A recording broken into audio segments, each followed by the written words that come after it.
Hello. In the next two segments, we want to take you to Daniel's chapters 7, 8, and 9. This one will deal with 7 and 8 only.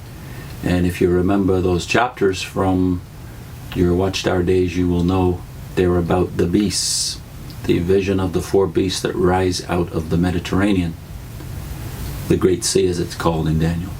And then chapter 8 is about two more beasts, the ram and the male goat, which goes to war with the ram. Although chapter 7 doesn't have a lot of explicit explanation that's given to Daniel, chapter 8 does. Chapter 8 makes it explicit that the ram and the goat are the kings of Persia and Greece. So we have interpretation of chapter 8. And in these chapters too, we have time indicators, not like chapter 4. In chapter 7, we have the time, times, and half a time, which is brought up, of course, in Revelation again, in reference to something going on either in the Roman Empire or later in the days of the Antichrist. And in chapter 8, we have a reference that's unique in the Bible to 2,300 days of desolation of the sanctuary. We'll get into a fact we need to consider about the language of these chapters, but we'll do that after we talk about the verses that we need to pay specific attention to, I think, are in chapter 7, verse 22 and verse 28, and in chapter 8, verse 27, where we're told that these periods of time have something to do with the sanctuary, and we also get Daniel's reaction to the revelation of all of this. These visions exhaust him. And there's something of a lesson to be learned from his exhaustion and his reaction to the revelation that God gives him. So why don't we read verses 22 and 28 and also 8:27. Okay.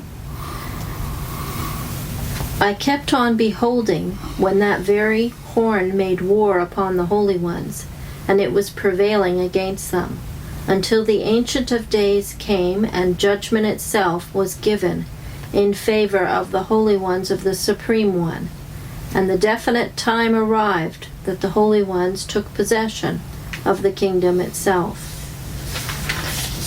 Verse 28, up to this point is the end of the matter.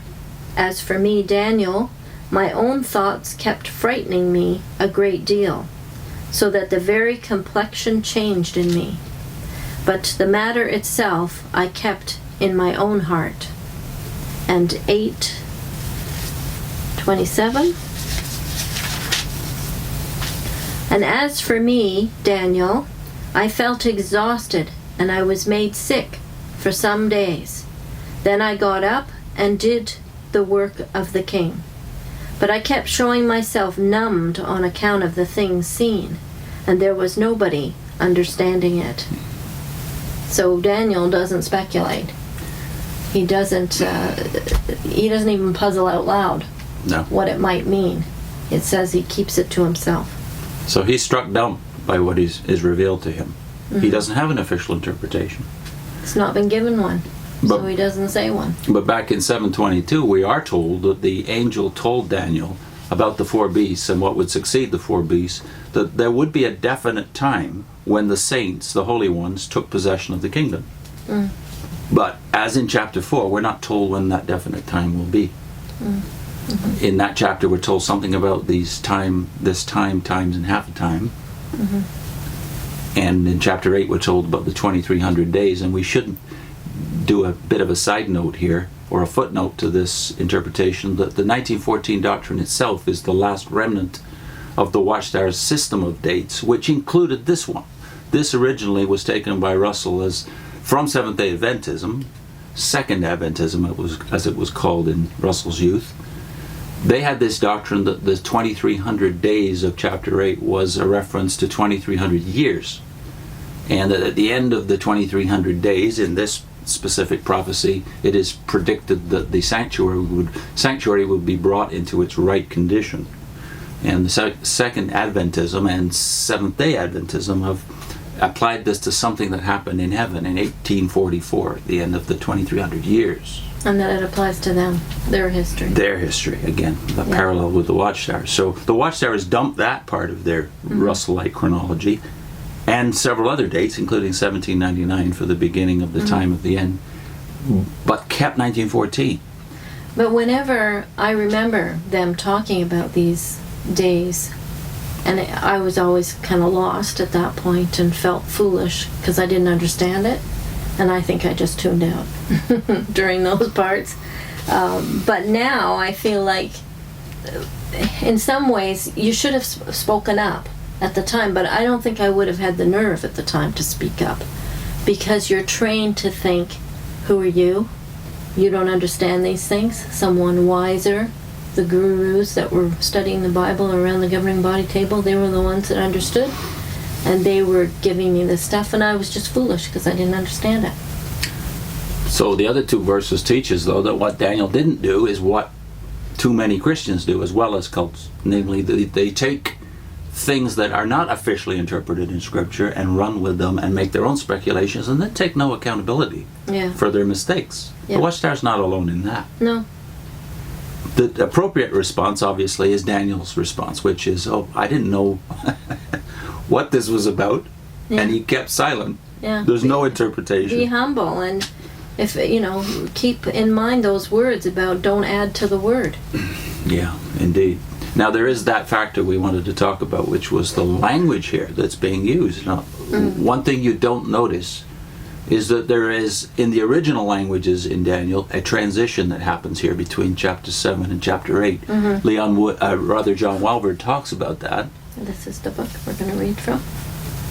And Walvoord's classic, dispensational premillennialism, but on this subject he comments intelligently about the fact that most Christians don't notice this, because most Christians, of course, read in their own native language and don't notice the linguistic transition. Right. Two important factors mark Daniel 8 as the beginning of a new section.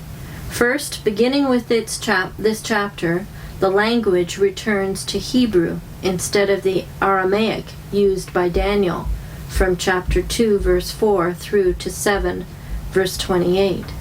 Second, the change of language is in keeping with the change in thought introduced by this chapter.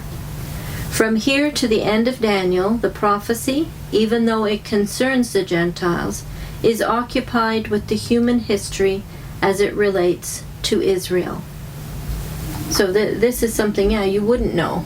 If you're reading it, you don't know they switched languages because you're reading it in English. And there's no indication. I think Walvoord's insight is well worth thinking very deeply about before you start to interpret the book of Daniel. Namely that there's something significant about this. Now, Walvoord sees that it switches to Jewish subject matter, even between 7 and 8. You've got the 4 Gentile empires dealt with, specifically in chapter 7, and then chapter 8, you're dealing with 2 of those empires warring over the promised land. Right. And desolating the temple in Jerusalem, which at the point at which this is written is not even built yet. It's been desolated once, and now it's going to be rebuilt according to Daniel's prayer in the next chapter. But after it's rebuilt, it will be desolated ultimately, according to chapter 9. But before that, it will be desecrated. In the reign of a king called Antiochus Epiphanes, around the year 165 BC, these events took place. So I think it's well worth thinking about that the 2300 days of chapter 8 in context has something to do with the Jews. Days, not years. And therefore that's the backdrop of all interpretation of specifically of the dates. Because what does the Watchtower do with all these 2300, 1260, 1290, 1335 in chapter 12? All those numbers become grist for their speculative mill between 1914 and 1928 or so, 1932. They think it's all about them. Yeah, they apply it to their own history.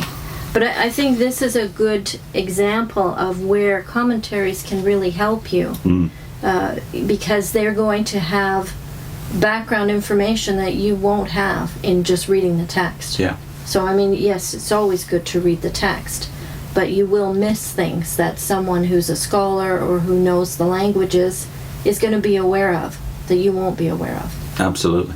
So why miss points if you can get them? In the next segment, we will discuss chapter 9, Daniel's prayer, and the only place in the book of Daniel where the name, the tetragram, is used. And we'll see the significance of that.